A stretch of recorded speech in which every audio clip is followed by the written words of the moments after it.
All right.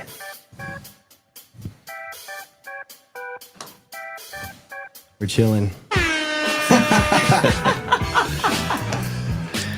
with UrbanCore Construction today. Welcome to Blueprint Tour, second episode officially.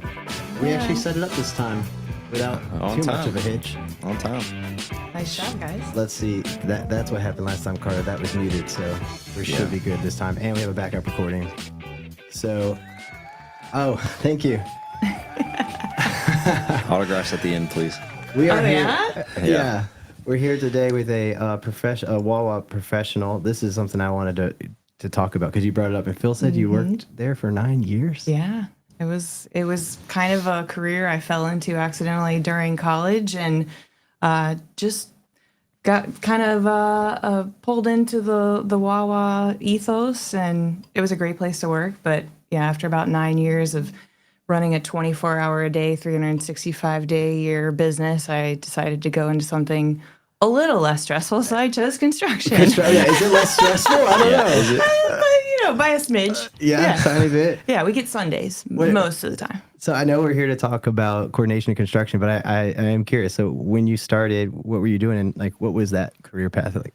It was genuinely just me looking for something that was more flexible because I was trying to finish up my degree, and I had been running a scuba shop, which was awesome, but I had to be there from 10 to 7 every weekday. And so I moved to Wawa. I had some good friends that worked there, and because of the 24-hour-a-day thing, you can kind of make your own schedule. And like I said, as I was there longer, discovered the benefits and just the culture of the company. Family owned, family run for a long time, privately held. So it was a great spot.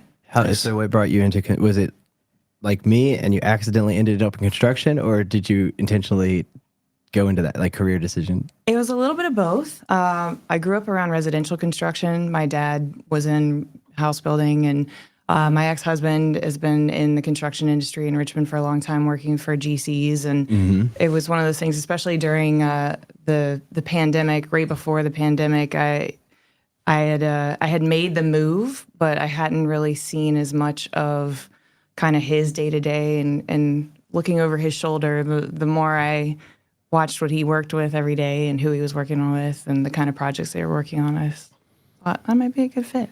Yeah, way less stressful. A smidge. Yeah, I always think the GCs and or the architects have it the worst because y'all every single thing goes through you. I'm guessing because For the most part. yeah, and every time we get a call from you, I think to myself, well, that was 30 minutes of their day. How many more 30-minute phone calls do they have to actually make until this thing's actually solved? Yeah. I always say I try to envision myself as being at kind of the center of the wheel, and I'm just kind of the communication conduit. And my favorite thing about it is I feel like I spend all day, every day, just surrounded by experts. And the learning curve was steep because I don't have a formal construction background, but just having conversations with the people that I get to talk to every day, I learn so much. And yeah, I think there's a level of translating that I have to do because, you've got the guys in the field who know how this stuff needs to be constructed, and they've got a lot of really good input and feedback. And then you've got, the engineers and the design team on their end that Don't know how anything's built. Draw the lines. Yeah, they're there.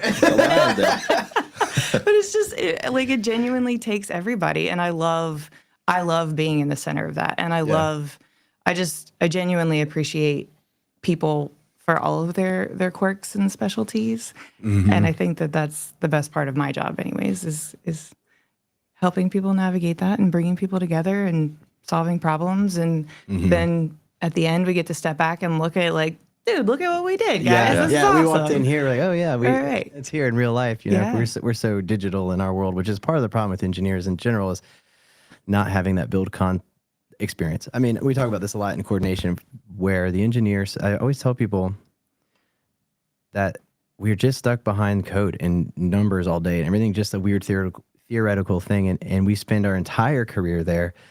But then the builder spends their entire career building and fabricating, and so that's why I'm not so sure I'm a fan of a design bid type project, because there's often a lack of the contractor's input throughout all of that. unless you're brought to the table as a consultant to talk through it. Or I love when a trade contractor is there at design bid to walk us through the build. Like, I mean, for me, it's a line from here to here, and then that's it. And there's often a frustration on our designs, especially on the HVAC, where it's, oh, the HVAC's not coordinated. That's a complete 3-hour conversation about whether that's true or not. Right. But that's, people don't know, especially the builder, that the drawing of the duct itself is maybe 5% of the entire mechanical design effort. We spend so much time studying code, selecting equipment, going over potential options. And so when something goes through a beam, it seems so obviously is a big miss, but our contention is, well, we're not really paid to go down that road in this light commercial. We just don't have the fee to go explore a perfectly coordinated set. And so what we end up doing is delegating coordination drawings, but in a light commercial type market, there's no fee budget for coordination drawings. Right. And then I have to ask the question, I'm like, well, then why did you expect me to do it for free? Right. If there's no budget to do it, I wasn't paid to do it. So wait, who's supposed to be doing coordination here? Yeah. And that's what we're trying to get to the bottom of. Like, wait, what does coordination mean to everybody? Because I think everybody would agree it's important, of course, but nobody would totally say, we did it. Like, right. And guarantee, it's Right. important enough for me to do it for free. Yeah. Right. Yeah, it's so important that you should have done it. Right. Well, what I love about the statement that you were making, it kind of comes back to what I was saying is, I think the most important place to start from is where are we all individually coming from? Yeah. And what are your expectations and what is your level of involvement? And it's really just identifying first, okay, who has what covered? And then just like when we're buying out contracts, where are the scope gaps? Where are the gaps in this coordination? To what degree did you guys get into this coordination? And how involved is it? And where do we need to pick it up? And I think starting from there, that was one of my favorite things about working with you guys is I felt like we could have that conversation really transparently. I feel like there's a lot of, with good reason, guardedness in the construction industry where everybody's got to kind of cover their own, which is fair because we're all here to run a business and we're here to make sure that we deliver on our expectations. But it's more about identifying expectations clearly and everyone operating within their range and then figuring out again, like where are those gaps if we have them and how do we address them? I think a lot of it is just a willingness to speak openly with the buyer. Like the one that's writing the checks is like, okay, we just had a recent meeting with, even it was an UrbanCore meeting where the very first statement that was made is we assume the drawings are coordinated. And I hated to have to like stop and say, hey, I hate saying this because it sounds like what I'm saying is they're not coordinated at all. Like there is some level of coordination, but this is an adaptive reuse project. I don't know this first thing above the ceilings or any of that. We've made what we believe to be generally decent ideas. But I sure the builder wouldn't think so because we're just engineers. But we had to stop. Luckily, the buyer was on that call. So I could look at that person who was paying the bill and just say, do you hear what's happening? UrbanCore is saying they're assuming that we have coordinated, we delegated coordination drawings to their trade contractor, and they're saying that that's not being included in scope. That's fine with us. As long as you right now on this recorded Zoom call, Mr. Buyer, can say you'll be paying these change orders that are certain to occur. Right. Is we just haven't paid for the soft cost of the coordination effort. Right. That should be there to remove that risk. And he was like, yeah, that's fine. Because we're talking maybe $1,000 here or there for ductwork, this kind of thing. I just wanted to just be clear with him. And it was fine. We moved on. It caused a little bit of tension in the moment, but it's like, we got to address this head on or else we're just going to be told we did it per the drawings, then bite all over the change order. And this is what I always tell people. The builders, the trade contractors say they do it per the drawings. And then we always say, you missed the spec. And then that's just a battle that never ends. And we're not on the same team anymore. We're just battling over blaming games. And so that conversation, that honesty is important, I think, to that effort, which, we've been trying to figure out where to show up for the scope. Absolutely. At that kickoff meeting, I think is a good point to have the designer at there. If you can't have the contractor there during the design, which is ideal, then at least at the kickoff, let's all, like, who's aware of what the specs are or not, and then that scope gap. Which, is that what you do generally? Kickoff, you state your assumptions, and that's kind of how it normally goes? Yes. Yeah.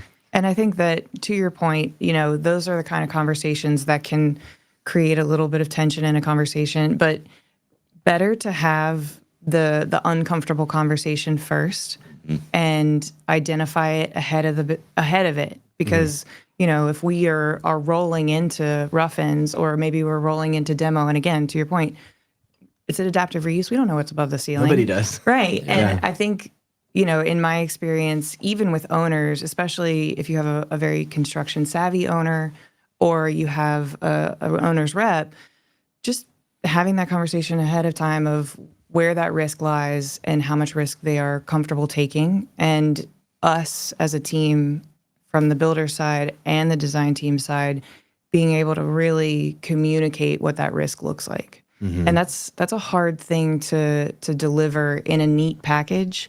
I am super detail oriented. Sometimes my constant feedback is to get out of the weeds. It's hard. It's hard. we You get can find that. yourself in there easily. Right. Like, wait, what have I been doing for 4 hours? The rabbit hole of some Right. code exemption that takes you to a different code. Right. Yeah, we get it. And, as a project manager, when I'm involved in a project, I want to be able to deliver such a clear message that all of the questions and the concerns and the risks are really at least identified. And sometimes that's just not possible. And so we have to really dig in together. And I think that's where it helps, for us to be on the same team, design team and builder from the get. The Stuart yesterday called it trust hurdles. Constantly having to overcome trust hurdles and to stay on the same team and try to avoid the impact of, essentially what happens is everybody's on the opposite teams. And now it's a finger pointing game, and who's this? Who's going to pay for it? Email shows up, and now we're all like, oh, you didn't follow my spec. I did it for the drawings. You didn't follow my spec. I did it for the drawings. Right. Instead of being like, all right, what we found is just a quick 10-minute phone call. Usually to just disarm everybody from the stress a little bit has been helpful. I mean, just this morning I had a call, and the ductwork wasn't coordinated, didn't work, so it had to be completely redesigned, and we got the sketch. They want us to just do it. And I just said, let's get on the phone just with the trade contractor. Acknowledging his skill and expertise in this was important. To be like, I really like this design. The problem is, our original, we only had budget for one unit. So this second one, and then the owner was on the call, saying, who's going to pay for the second unit? Is that going to be the landlord? And they're like, well, we have in the contract to have one, and this and that. So I was able to talk about why we were where we were, because that's never part of the story. When somebody says, oh, the engineer didn't coordinate this or that, it's like, well, there's so many other constraints. So your idea is great, and I wish we could do it, because quite frankly, I don't like being constrained where I was. But another thing that they discovered was 8-foot clear slab to slab height for these back walls for the ductwork to work. It wasn't. Anyway, long story short, I thought back to Stuart's conversation yesterday and trust hurdles. I was like, I'm going to start with just trying to jump over a trust hurdle with this contractor who doesn't know who I am. He's like, he didn't coordinate. Right. and just tried to be like, hey man, I really appreciate your input. Yeah, I can tell you know what you're doing, and I want to go in this direction if it can. Otherwise, we can maybe get creative with some soffits or something. And I think, so I have to ask you this question just because I'm curious. Would you guys do mostly design bid or design bid build? And if it's a mix of both, which one do you think is better for coordination purposes? We generally do design bid, depending on our relationship with the investment team.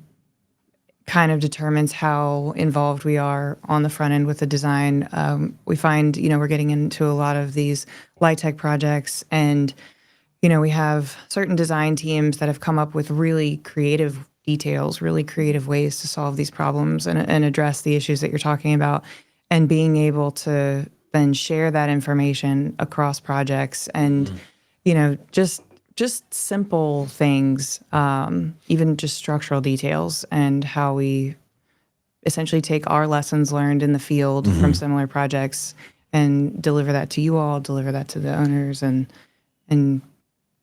just try to get ahead of the problems as much as we can, save as much money for them as we can. Yeah, I often wonder in our market with Permit Zip, we're primarily small projects, these kind of TIs. I just wonder if design bid can make sense.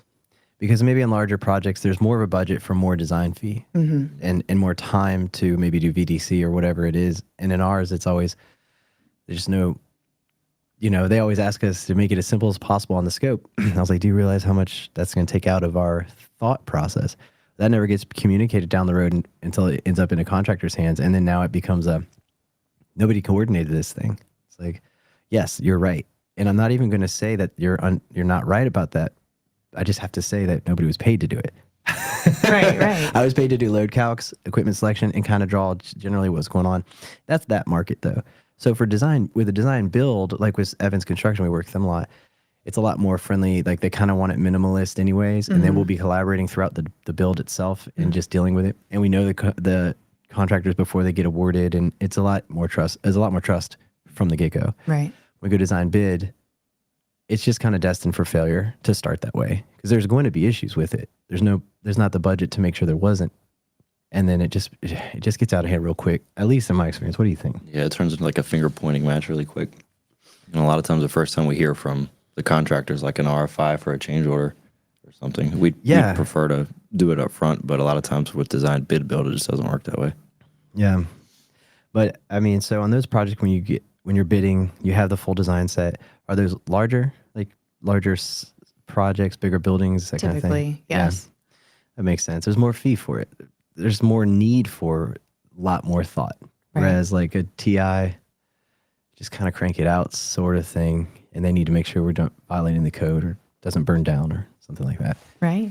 On your Wawa experience, what amount of that, I would imagine, I'm going to guess it's communication, but other skills that you've thought translated directly into construction?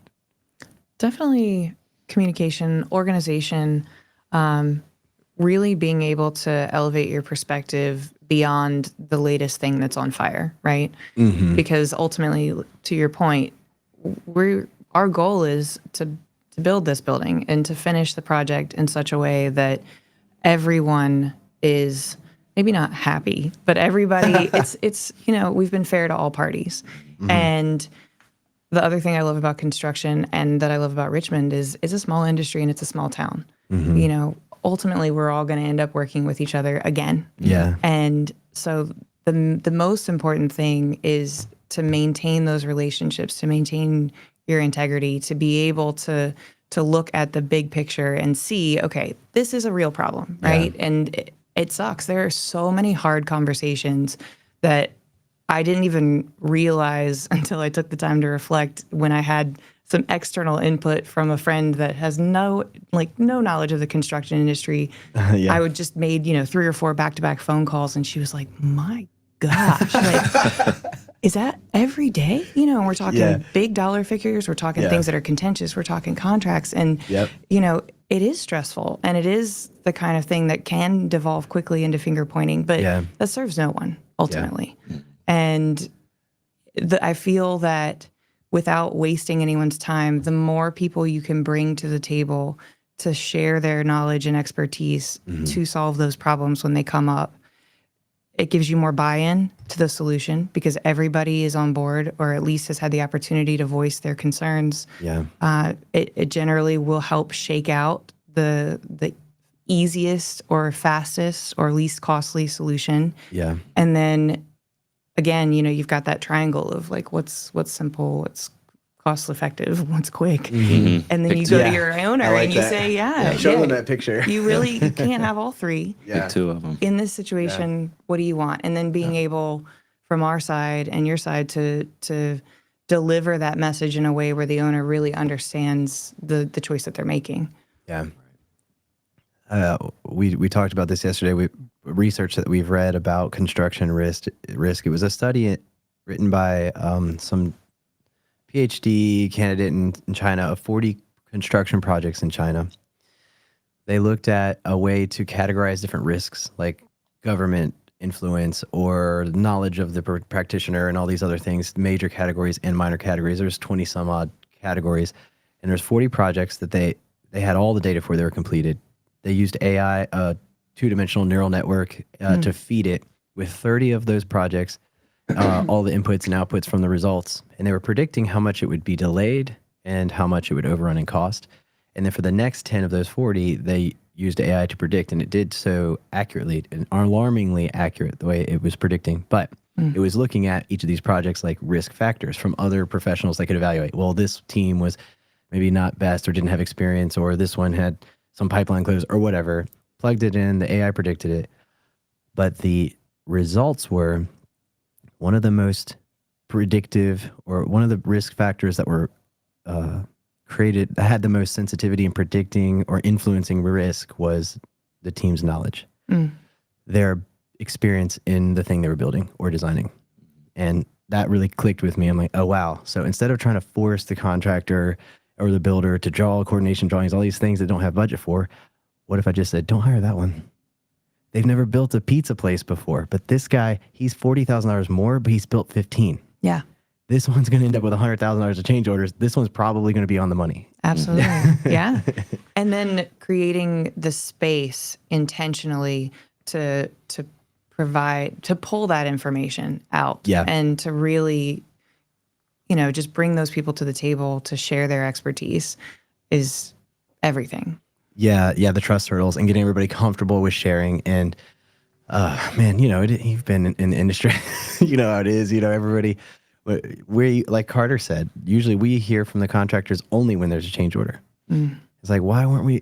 That would have completely been prevented if somehow we were here earlier during the build process. And if somehow I could have had the contractor with me during the design process, just the kickoff meeting, just that one little spot to be like, hey guys, this is who I am. I'm a nerd. I know I'm the one, I like to play the joke. I'm the one that drew the stuff you can't build. Right. You can't build. Right. Don't hate me so Right. much. I'll help you get through it, but I just want to tell you what I can do. I'm the nerd behind the books. I know all the codes. I'm the expert there. You're the expert on fabricating and installing. So please let me know anything that could make this easier that we can talk about, get done today, will prevent that change order in 4 months versus just starting to build, assuming the drawings are accurate, ignoring our spec to do coordination drawings. Yeah. Not you guys, but like we see that on the trades all the time. And I get it. And I'm not even saying that that's even a problem. There's no money for that. But since we're not paid for it, we have to delegate it before it gets built. But in lieu of that, a kickoff meeting, or even better yet, having us understand, like if you're looking at trade contractors, hey, do you know if these guys have experience building this? I say, oh yeah, we've worked with them. They've done 1,000 restaurants. They're going to be great for this. We shout out House Heating and Air, Josh Kreider, they're great contractor. Yeah. Like those kind of guys have tons of VAV projects. And, there's certain people that have a certain experience. And that, based on that study, I think would answer probably 80-20 rule on the coordination problems in the industry is focusing on experience. It'd be critical. Yeah. And we've discovered, on our side, when we send out a set of drawings to start going for bid with all of our trades, you'll have certain partners that you've worked with in the past or certain partners who have that level of experience. I mean, you'll get calls quick, emails quickly with, hey, I've picked this out. This is going to be an issue. Or, hey, have they considered, tweaking the design this way? It would be, gosh, it would save so much money. It would make this a lot easier. Or, in the world of COVID with our procurement lead times issues, hey, these systems are so backed up, and if this is your actual schedule, we're not going to be able to get our hands on these unless we release them tomorrow, kind of thing. Yeah. Meter stacks. Good meter Lord, stacks. yes. So My personal Protocols favorite. is that Walmart meter mod setup where he replaces them with a wire trough and a bunch of disconnects. Yeah. right, but to have, to your point, that level of knowledge and experience, and just commitment to delivering that quality where everybody is on board with really digging in and identifying how to make it better for everyone. Yeah. It's just so essential. I would love, and I have been advocating to get normalize the idea that the consulting fees from the builders are worth paying in the early side. A few more $1,000 just to have them at the meetings during the design to just be like, are you crazy? You really? I mean, you realize that stuff's going to be 4 years before you even show it on, that we don't know that. We're just so stuck inside of our silo of code where we have to be there because we can't spend our entire career also learning how to build it, and where you and the trade contractors understand, well, so-and-so can do the spiral, or there's a shortage over here. I can fabricate this in-house with the rectangle. I don't know. I mean, I just draw something and then it looks stupid to somebody else because I'm so ignorant, and every engineer is ignorant of the actual fabrication details. I mean, we know enough to say SMACNA. yeah. We know enough to write what's in the spec. We don't actually open that thing and read it and spend our whole life becoming a tradesperson to install it. And that person I really love when they're at the table, design assist. And I wish there was maybe a different word than design assist, because maybe engineers and their egos don't like to be told that they need assistance in their design. but we do. We need the builder's perspective. And for design bid projects, it's just uncomfortable. I get uncomfortable. I don't know about you. I love it when Ben Matthews, shout out Metro Electric, gets in there and starts figuring out what to do. Yeah. That guy just comes in and just, I feel like it's watching, ninja just, Master orc, true absolutely. master. And, the number of projects that I've worked with Ben and Josh on that, it could have easily just, you can run into the brick wall and you can be surrounded by people who see the brick wall and are going to let you run into it anyways. Mm-hmm. Or you can surround yourself with people who, like I said, have that knowledge, have that expertise, and have the willingness. And also that we as the GC, we have to develop that relationship and overcome those trust hurdles to create that open conversation with those crews. Definitely. Josh and Ben have to be the best representative of a great trade contractor from our perspective. They're both just incredibly, and it's their soft skills, I think. Yes. They're so good with people. Right. And it's one of those things, we know, we've done a number of projects together and over time what kind of effort it's going to require from everyone. Mm-hmm. So we know if I'm calling them and I'm saying, hey, we're doing this, historic renovation that there's been minimal investigation done. Yeah. We know, okay, well, let's factor in, XYZ when we put our own factor of risk within reason, but having that level of familiarity with your team, having that level of familiarity, even with the owners, some of the owners that we work with a lot, they have one level of expectation and then you work with another owner that has a completely different expectation. We talked about that triangle. Does it need to be as beautiful as possible, or does it need to be functional and acceptable? We'll hide some stuff. We can drop some soffits. Or does it need to be super clean? Do all of these angles need to land? Does your RCP? We get RCPs sometimes that are down to half an inch, and it's like, all right, we know what this means. Somebody really figured that out. But it's that's a different ball game, and it's a different approach, and we know that, and we've developed that level of familiarity with the different design teams and different developers that we work with. Yeah, we've been pushing for wider construction tolerances as my best solution to the light commercial lack of coordination drawing and VDC budget. It's well, then you can't have a 11.5-foot ceiling. I'm not going to put a piece of ductwork where you're telling me I have just a half inch on either side, because it's going to be my fault. People are going to not say the ceiling shouldn't have been 11.5 feet. They're going to say mechanical didn't coordinate with the ceiling. Right. And so I'm now pushing back when architect, unless you want to put another $50,000 of design fee on the table that we can really dive into this at this budget, you need a 9-foot ceiling. Yeah. You need an 8.5-foot ceiling. Yeah. You need an 8-foot ceiling. How low can you go? If we have the space, and what I love, you brought up the artificial intelligence, and I think that would be a really cool exercise to evaluate, where you can create, I think vertical chases. We're doing a lot of these taller buildings. Yeah. Give me a big footprint, give me some space to run stuff. And then we know we've got it covered within reason. Okay. So I would love to see some historical data on that trade-off between, okay, we gave them a little more space than they needed. So we lost the square footage that we were looking for, rentable square footage. Yeah. But we avoided these design fees. We avoided these change orders. Yeah.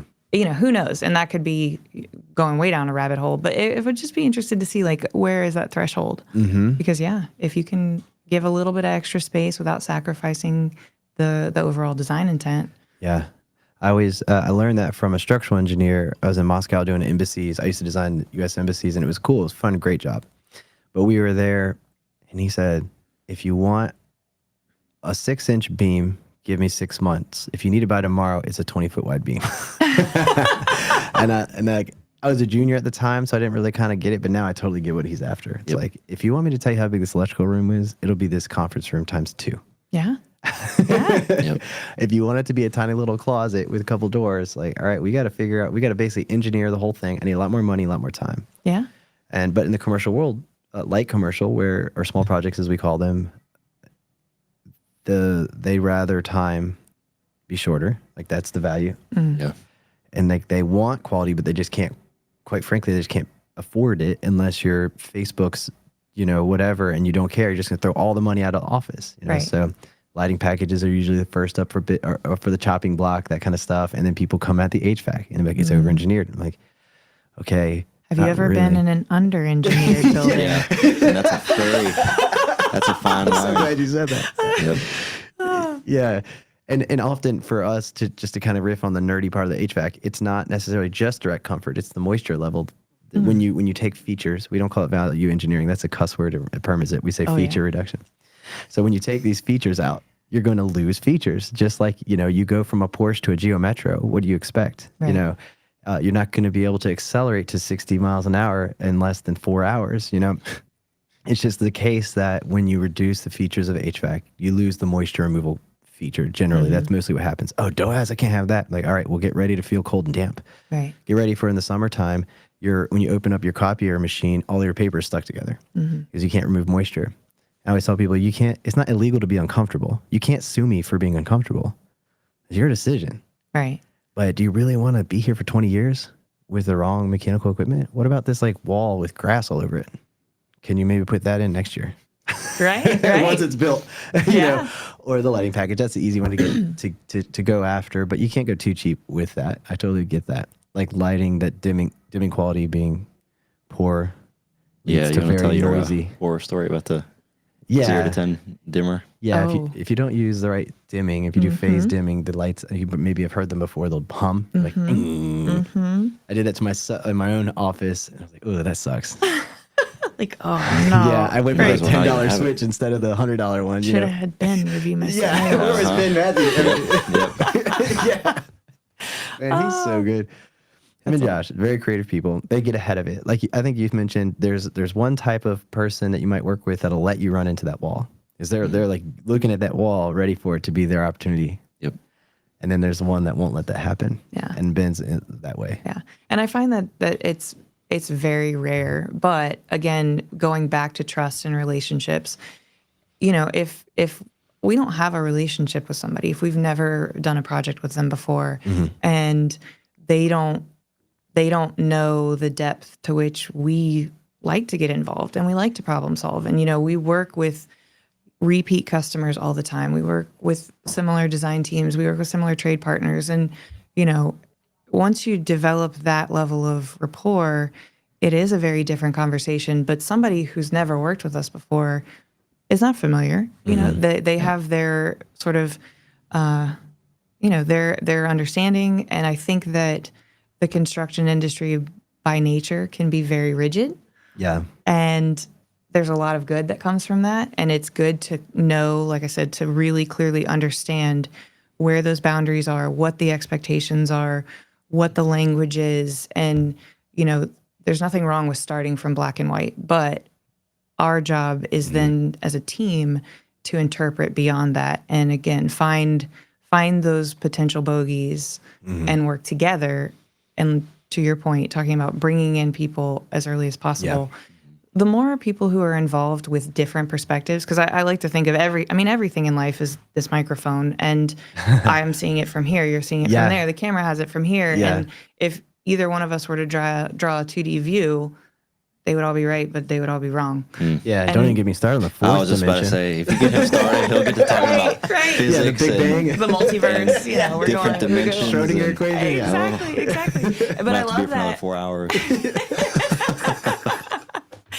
Yeah. And then, even when it comes to language and how we approach problems, really knowing, okay, when I have, because I've got a couple of owners that I've worked with that I absolutely love. And when I first started, I was, kind of in my own set of weeds that the owner could care less about. Right. Yeah. And I remember being this baby project manager going, really deep into my explanation about why things were happening and what we could do and all this. And he's very, very seasoned developer in the Richmond area. And he's like, as long as it's functional, it's comfortable, I'm worried about time and cost. Yeah. Put it in the ceiling, and after we had that conversation a few times, I just understood, and it made it a lot easier for me to then make those decisions on their behalf. Yeah, somebody that can trust you to make pretty important decisions. I mean, it's a lot of money, and they have to trust that you'll just make the best one that you can. Every decision comes with a pro and a con. Right. There's always a con that comes with every decision. Like the triangle you mentioned. You know, you pick two.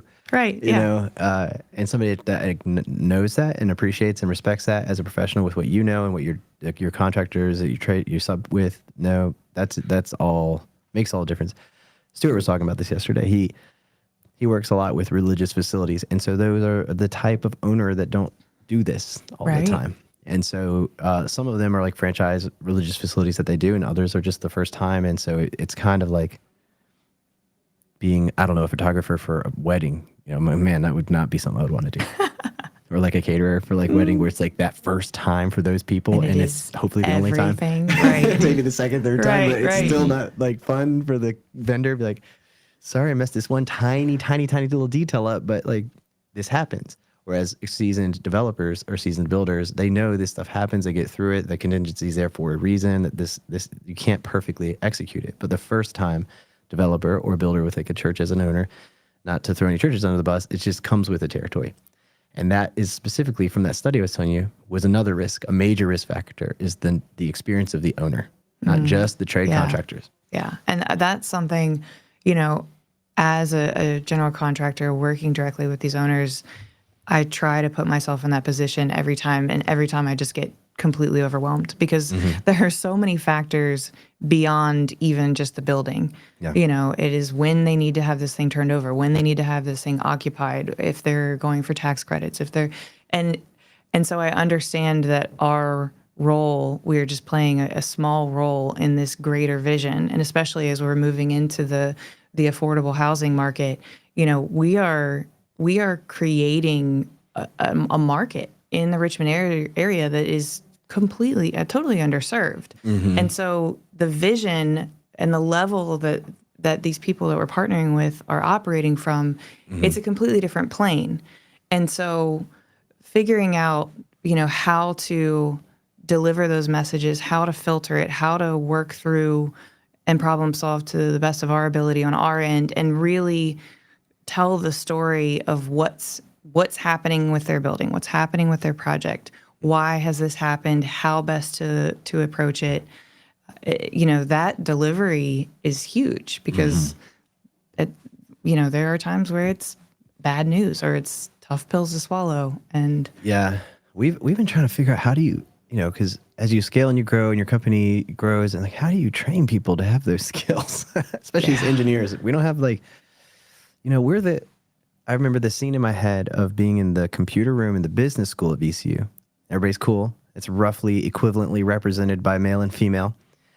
Then you go to the engineering school computer room, and it's just a bunch of me and a bunch of dude nerds, just like, doesn't smell so good in there. And then you know, social skills are yeah, look at their fingers like writing. They've been there for 9 hours, just staring at a screen typing, and it's just that's. I mean, engineers like that stuff. They like to disappear and make the engineering happen. But then, well, if you need to offer it as a service, you need these soft skills. You need to consult. So how do you train an army of engineers to come to the table and be a part of that conversation? And that's a tricky thing. What about you from the contractor's perspective? Like, is that a difficult thing to train people at and hire for? So this is a really perfect area to reflect back on my time at Wawa.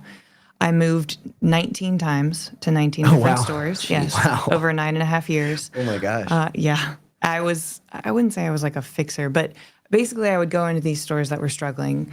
Morale was low. Processes were just shot. Yeah. You know, profitability was down. There were just, everything was kind of a mess.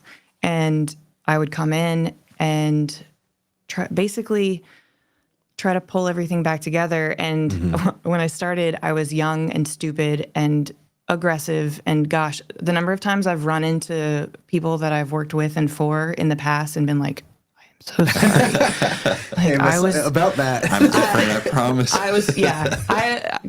I mean, I was passionate. I'll say that much. Yeah. But what I learned was the first thing to do was figure out who was on my team and what their strengths and weaknesses were. And the reality of it is while it's personal growth is important, it's huge. We should always be trying to be the best version of ourselves. But there are parts of us that we just are who we are. And when you embrace the things that are your strengths and you exercise them and you find your niche where that is valued and you can operate in that, and then the places where you're weak, work on it. But it's more important to find the team, to find the people, to find the tools or the processes, whatever it is that you need to support that area, and just let people be the experts that they are. Yeah. And so my favorite thing about a construction site is that. And every time I sit in an OAC meeting, I have these silly, like, talk about the multiverse. My head goes in weird places, but it's like, dude, how cool is this? You know, we've got so many different personalities and perspectives and abilities, and once you know them, and then you can start to fit them together. And again, once you've kind of built that puzzle with all the highs and the lows and the dips and the dots and all the things, then you look at it and you're like, okay, where do I still have holes? That's okay. We need to fill the hole. How do we do it? Who's in charge of that? So I think that it's less about trying to get people who they just aren't going to be that person, or they don't want to be, which is okay. Yeah. But figuring out, what role do you play? How do we as a company, maybe you identify one or two representatives who are that point person for those kind of conversations. Or you have somebody who's super comfortable with it and, they're the liaison on their team for that project. But I think it's more about making sure that as a group, are we representing ourselves and presenting, are we aligning with our values? Are we who we want to be? Playing into strengths. As a group, yeah. And it's tough. Engineering, we have very, very small pool of like consultant talent, natural talent, charisma and charm, and things that are very important to kind of delivering difficult messages. But still, like to your point, not trying to force somebody who's not there, because at the end, ultimately, we still need somebody to just stay in a silo and just nerd out on some deep code, and just and occasionally they might have to show up. And be like, oh yeah, there are other people in this computer room. Where did they all come from? I've been here since 3 a.m., And I'm also thinking about, even from my own perspective, when I first started, I remember the first couple of OAC meetings that were mine to put together and to run and to deliver all of the messages on my own. And when I was before that point, I remember the idea of basically delivering a project update that was all encompassing to that team with that many perspectives. Just trying to figure out how to do that was totally overwhelming, because there were so many factors and facets and everything was interconnected. And that's where I think like processes and structure come in and have helped me tremendously. So just having a structure for, hey, when we're delivering these kind of messages, these are your points that you're going to hit. Here, it can even be like a canned, here's how you're going to preface it. Here's how to lead this conversation to make sure that, first of all, you're putting everyone at ease. You always want to lead with, hey, we're coming to you with a solution. We're coming to you with a couple of solutions. Now, there are drawbacks. Like you said, there are pros and cons to everything. There are drawbacks to all of them, but we want to present them to you in a way that you can kind of evaluate them and select for yourself. And, I think that helps, because I can get into the weeds of things. Structure always helps me to make sure that, okay, I've hit all of the points, I've delivered the message that I want, and now it's in a nice clean package for this person to review. We were talking with Ron, your buddy. Ron Smiley, Wiley Wilson. Yeah. And he said people pay us for our judgment. And obviously, they pay us for the drawings, but a big portion of it is our judgment. Like, what do we actually think? And, just presenting the options to them, pros and cons of each. But ultimately, they're the one that make the decision. Absolutely. Yeah, we were talking about AI and ChatGPT and all, and the risk. He's the CTO at Wiley Wilson. And a friend of mine, and I was like, man, how are you guys addressing this? A huge risk. There's a lot of legal problems with using ChatGPT, which I use a lot. But one of them is that when you use it, you agree to indemnify and defend and hold them harmless. So if it's discovered that what you've done is used it and somehow that became a legal problem, then ChatGPT was sued, you would pay the claim and their legal defense, which insurance doesn't cover. So we were talking about that from just an E&O perspective. But he brought it up that, even just the credibility loss, aside from the straight like litigation risk and all that, your credibility, that if you just blindly use ChatGPT without verifying or rereading it and using it as a tool instead of like a crutch, then you'd lose credibility. And then he brought up that point, like when the difference between what ChatGPT can do and an engineer is the judgment. Yeah. To look at what's being presented and say, okay, now I'm going to make a judgment about what that means practically right now in this situation. And so, yeah, then it's basically ultimately your judgment that's being trusted, and why you would even be able to charge a command fee. Same here. It's like you trust to make judgments on hundreds of thousands of dollars or millions of dollars. And yeah, it's easy to underestimate like how much each decision we make on a daily basis is absolutely being trusted. Absolutely. And, that's where it comes back to, just always doing the right thing and putting yourself in that position from the other side of the table, always. And what am I really asking of this person? Yeah. What am I putting kind of on their shoulders in this conversation? And that's where I feel like, I've been in construction for 5 years now, but there's still so much to learn. And as I develop these relationships, especially with trades, the number of times I look at them, I'm like, just tell me everything that I just said that was stupid, right? Like I welcome like having things picked apart. I welcome things being questioned. I want all of it because I appreciate all of it. And, just like you said, you're trusting that the people that are around you and on your team are the kind of people you want to put that level of faith in, and that you are on a team to solve all these problems together. Yeah, Phil is actually joining us, and he calls that the crucible of being in a meeting and just saying something really, really stupid and just learning from that. That's the best way to learn. Right. Oh, cool. You gave him okay, so this is cool. So we're still not live, just so you know, but we can invite people. Phil is going to join in on the chat. We'll see how it works. So we gave him a link in this little app. We'll let him come in. So we'll see if it works. Phil, are you there? Your mic's on your, it's flipped up, Phil. Don't hear you. I can't hear you. It might be us problem. Your threshold? Yeah, I got you. Yeah. Phil said, I think you muted me. You're not Did muted. I, Phil?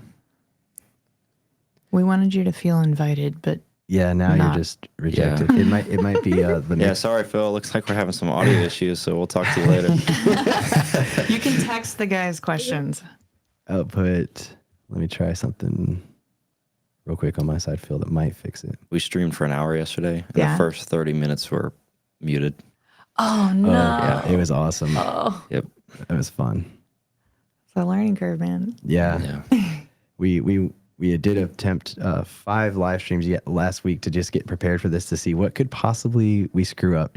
How bad can we do? So Frog casting, plenty of frog casting, and yeah, my snake kids. casts. So my daughter and I do a frog cast where we just like go live to our friends and family on Facebook with this gear and like Google frogs and watch frog videos. That's adorable. She calls it frog casting. Oh my gosh. Hey, Are you just gained posting another that subscriber. somewhere? Yeah, it's on my Facebook. Dude. You should see All it. right. Yeah. That's adorable. Yeah, you got to see frog casting. It's the best. Oh, there he is. There he Hey, is. Phil. Yeah. Frog casting is a big hit in the family. Last time we had our whole family, like for the whole thing, is sending pictures of cute frogs and all this. That's awesome. Like watching YouTube videos together. And then my daughter did a snake cast with me, my other daughter, and we watched a snake try to get an elephant and all that. It was fun.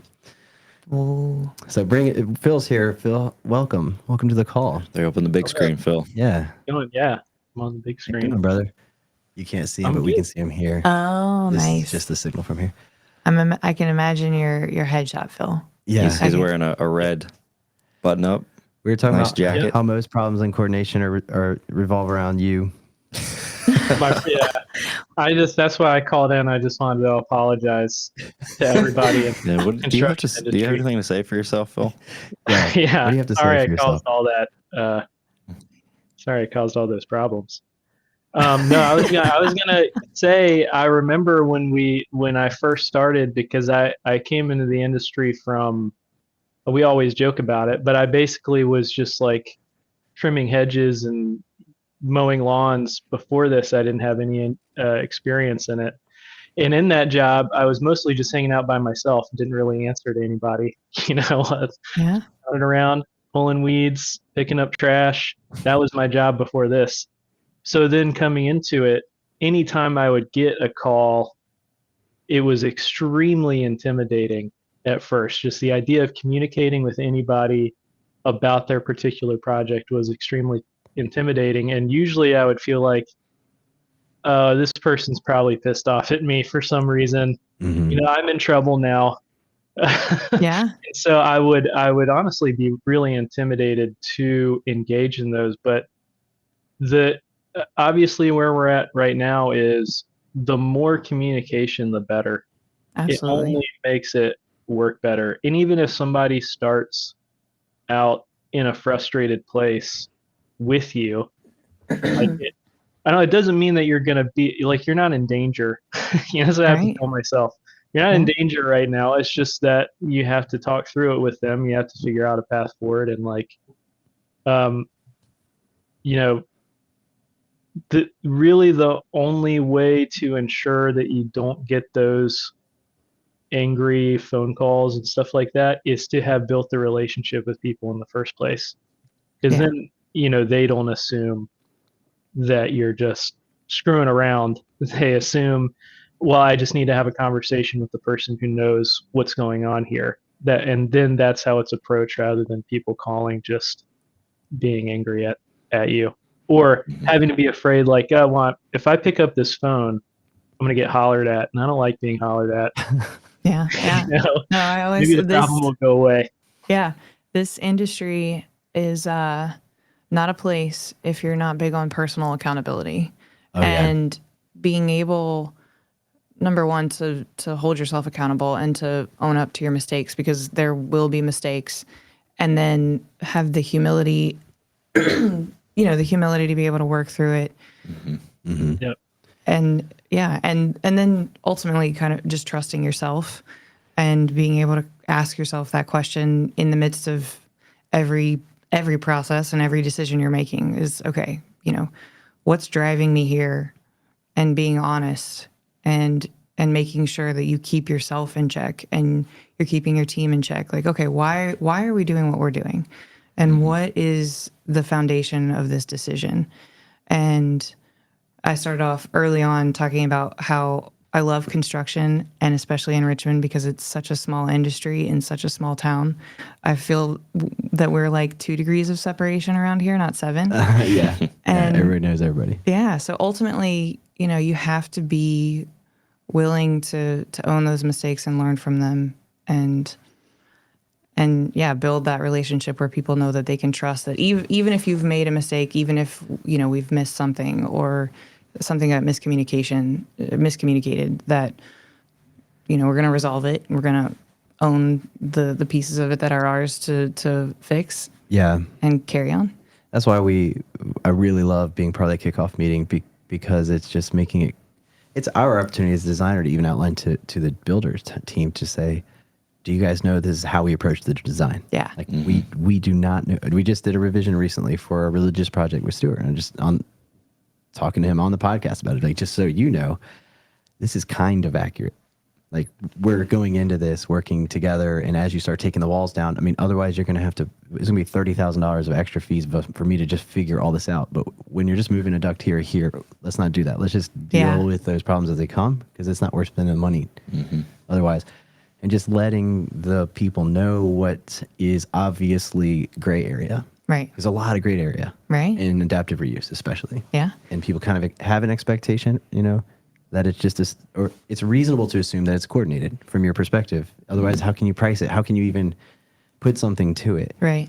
And so early on, as soon as possible, preferably before the bids are in, so that, in this situation, adaptive reuse, it'd be good to, instead of doing hard bid or something, to say, let's just find the team we trust the most, that has the most experience doing this.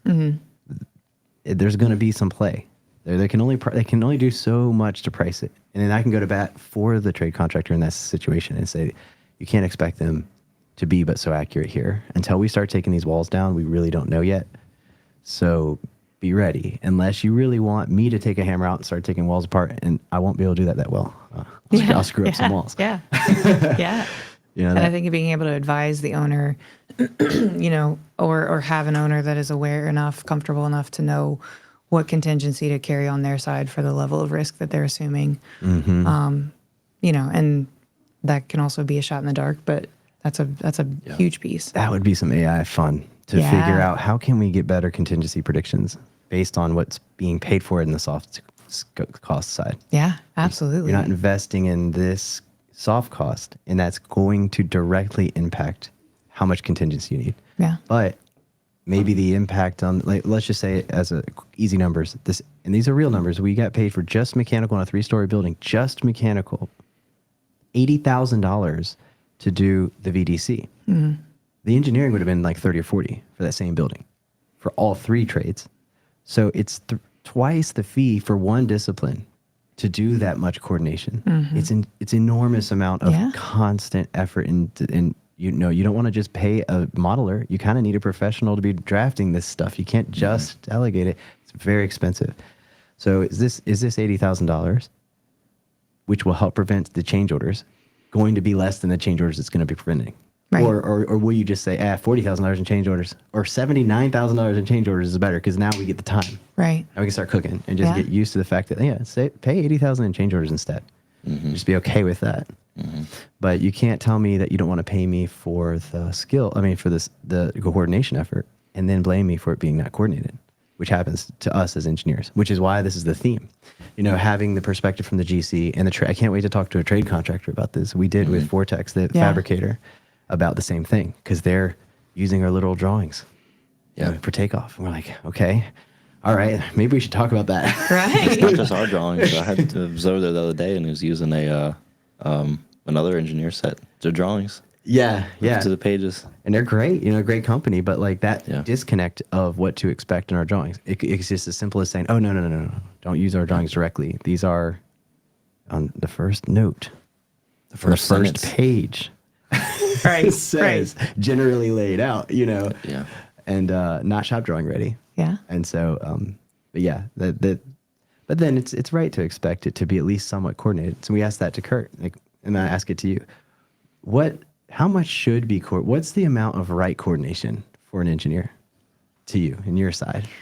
I would say, ductwork, particularly with structural, because those are the kind of things that are not easily shifted and moved, especially after the fact. I feel like for the most part with MEPs, depending on how strict we want to be with your RCP dimensioning, are things, do they have to land smack dab where they're supposed to, or do we have that flexibility to route and reroute? Knowing kind of our level of leeway with, if we have to put a soffit here, if we have to run a chase here, what does that look like, and how comfortable and how flexible is that? But yeah, I would say probably the biggest ones that we've run into are, like you talked about, spacing in the ceiling, particularly with trusses and ductwork. So if we're not running those ducts below the trusses and we're trying to weave through, do we have knockouts? Like, do we have space? Are we making these turns? And, if we're trying to get down to your point, like within an inch of this sweeping 90, I don't want to do that. Nobody wants to do that. That's the thing you can't. Maybe you could, but figuring that out ahead of time and not in the moment in the field is very difficult. So what did Kurt say? I'm interested. Well, yeah. Well, we're working with a project with him right now where there's this system that we try to do some raised floor thing and the sloping and all this. It's not going to work. And he's like, I would have expected that would have worked. And that's where I said, well, I don't know the first thing how this floor is even fabricated. In hindsight, we should have just never okayed it and just said it's just not going to be feasible. The construction tolerances aren't enough. If I had a floor this tall, then I could have said, okay, but the floor is like this tall, and there's just so much that can go wrong that we can't predict. In hindsight, I should have never said okay to this idea, even though it's not my floor I'm building. Like, I'm assuming that somebody building a floor will I can give an approximate height, but there's just so much that can go wrong, especially in adaptive reuse. Yeah. We have to deal with other conditions that show up. Oh yeah. Inverts too. I know we've run into some issues where inverts, especially from the city, like, do we have the right information? Is it something that was researched in the field? And yeah, if we're making these runs and we don't have the amount of fall we need. That's a very good one, because that's one where that one, I guess it happens once or twice a year where somebody says, I did it to the drawings. And this is the classic. We said, no, you didn't, because we expect you to get a camera in the ground first. And then that becomes that battle. Whereas if we had been at the kickoff meeting, we could say, just so everybody knows, we need to say it out loud. We do not know how deep this is, or even if it's a good place to connect. Because we don't got a $30,000 camera we take with us everywhere to put in these pipes, and y'all do. And it just so happens we delegated it. Yeah. So hopefully it's in the bid. And then now put that camera all the way to the connection, and let's make sure it's not clay pipe that's crushed. Yes. Or something like that. Yeah. Because in the city, even what they have on record in the GIS system, sometimes we find it's like things just aren't there. It was there 20 years ago. It got removed at the last project. So no. And I think to your point, where is this information coming from, and knowing where you guys have sourced it from then allows us to know, okay, time to get out the camera and figure out exactly where this thing is. We put a giant, the font is literally on a full sheet, that big thing that says, don't start until you read this thing. But that never works. So that meeting is easier. But from our perspective, too, we have gotten better at realizing what are those things that we need to say, let's not stamp this until we get this figured out, like the raised floor. It's like, we don't want to do this as like an adult. It's going to give everybody a headache. Yeah. Yeah, for sure. That's one thing Kurt had mentioned, is it needs to be something I can price. Yeah. So the idea that's being proposed, you need to be confident enough that I can price it. And we're in this floor, it's like, we got to completely rethink it. And then that screws up everybody. And then everybody's mad because nobody gets paid to reprice. And it's time. It's a frustration. I get it. So construction tolerance is what I'm trying to teach the team. Don't let yourself get backed into a corner. Yeah. Just tell them you need more space than you think you need. Think about the worst case scenario for yourself, and then give yourself 50% more and start the negotiation there. Because then when they get you back down, you're maybe 20% more than your worst case. Yeah. But if you start with exactly how much you need, even though when we're doing at Monument, we're working through some electrical rooms, we made them as big as we possibly can, and then we still need a little bit more room. And there's never enough room. But then it's embarrassing if you ask for a room this big, but you just got one little panel board and it's called mechanical room. So, you guys have you're putting in a server system, right? Well, congratulations. You get a free conference room. There you go. Exactly. If you don't mind the transformer humming above your ear. Place to hide and eat your lunch if you want to. Yeah, exactly. Those rooms are for. Phil, I heard you jump in on that raised floor thing. Did you want to? Yeah. You've been in the center of that. I was going to say, early on in projects, I think it tends to be kind of go along, get along on stuff because you're trying to establish the vibe, I guess, with everybody, if that makes this an unprofessional way of saying what is happening there. It is. But yeah, you're trying to establish the vibe with everybody. You're trying to be like a positive, cooperative person. But, really, that issue is going to lead to this conversation no matter what. It's going to happen at some point. Like, at some point when the rubber meets the road, we have to say, this freaking floor doesn't make any sense. We just can't do it. I'm sorry. Yeah. I have no confidence that I can make this work. So if you really want to know if it'll work, then you need to go ahead and get somebody now to make some shop drawings of all of the fabrication of this. And if not, then we should just go ahead and say to your tenant, sorry, this isn't going to happen this way for you. So, but on that, like in avoiding the potential heartburn at the beginning of the project, because you're trying to be cooperative and go along, get along, you ultimately just create a worse problem. So for me, really trying to remind myself that, like, if you want to avoid those hard conversations, the obstacle is the way. You just have to go ahead and take those conversations head on and have them. And that'll avoid a much worse situation. Yeah. What is it? Only way to the resolution. Yeah, frogs. Yeah. Eat the frog, right? Yeah. Eat the frog. Like the thing that sucks the most, the phone call you don't want to make, the point you don't want to bring up. It's like, we're going to have to talk about it. And it's going to be a bigger issue if we don't talk about it now. And yeah, to your point, you put this like big thing on a note on the front of it, but I do, especially when we're going through pricing exercises, we have to make a laundry list of assumptions because otherwise, we're sending people out with cameras trying to figure out before we've even priced the job. Yeah. And so, we have to be very responsible as the general contractor to clearly lay out what our assumptions were. Because again, talking about building that puzzle and looking for the gaps, like our assumptions, your assumptions, and the distance between is where we run into those issues. So that's we'll have to wrap up here soon, but right on that point, that is right there, such a critical, pivotal moment that we're never at the table for. If you're listing your assumptions, and we should be there being like, oh yeah, by the way, our assumptions too. Yeah. Like before we go crazy, it's fine that it was priced this way. We understand you had to go. We understand and accept and appreciate the pricing effort. But Mr. Whoever's writing the checks, we have a conflict of assumptions, and which is not a problem as long as we talk about it right now. Yeah. It becomes a problem in 4 months when suddenly it's a change order, and then it's like that's the first time I hear about it. Yeah. And then we let the owner make the decision at that point. Like, do you want to move forward, adding this into the scope? Like, this is going to cost. It doesn't have to be permanent. Somebody's going to charge you $40,000 or something for all this stuff we asked for that was excluded, and we're fine with it. We trust this contractor or whoever it is. We've worked with them a lot, but you have to understand the risk. Nobody's been paid that $40,000 to do that stuff to prevent potentially 40,000 change orders. And then especially, on our end, when we are putting together a bid package to deliver to a developer, again, if it's someone we don't have a lot of relationship with, our opportunity to really have that conversation as well might be limited. And so, we've had projects where we've known some risks that were just like talking about seeing the brick wall. Yeah. We've factored it in, we've offered a price, and we've really, really clearly identified, hey, this is not in your drawings. This is not something that anyone could know, but we see it coming. You're going to want to carry some money for this. Yeah. We don't want to be that contractor that lets you run into the brick wall. We want to identify it.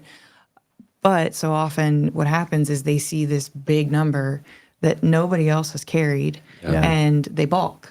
And without the opportunity to have that conversation and really explain where we're coming from with it, sometimes we lose those jobs, which is okay because, again, sort of coming all the way back to that high level, it's like, who do we want to be? How do we want to present ourselves? What do we want to be known for? And that's what we want to be known for. We want to be known for being a true partner. And that requires a lot of uncomfortable conversations and a lot of problem solving and a lot of trust hurdles. And it is definitely the hardest career, at least that I've ever been anywhere close to. But I love it because it really does. Like it has pushed me just as a person to become better in so many ways. Yeah, we felt that this year a lot. We've gone through a lot of just internal changes and trying to become better, and it's made us better people. Well, I won't bring up jiu-jitsu. Either become better or you can't go through a podcast without bringing up jiu-jitsu. It's just such a good metaphor to life. Right before we got into this interview, Jason and I were reminiscing about the time he did what is it, hip throw or whatever. Jiu-jitsu? Yeah, I wanted to learn like what this hip throw or whatever looked like, so he was like teaching me, and he threw me on the ground. That's the only one way to show you. And that's the point where the happy hour was like, okay, I think this sounds good, guys. Time to wrap it up. I got one more good leg. I'm going to try it. So what were you going to say about jiu-jitsu? Oh, no, just generally the lessons we've learned from it. We've applied and managing distance, all these little things, the triangle principle and close the distance, create space, things like that are just part of jiu-jitsu that just directly correlate.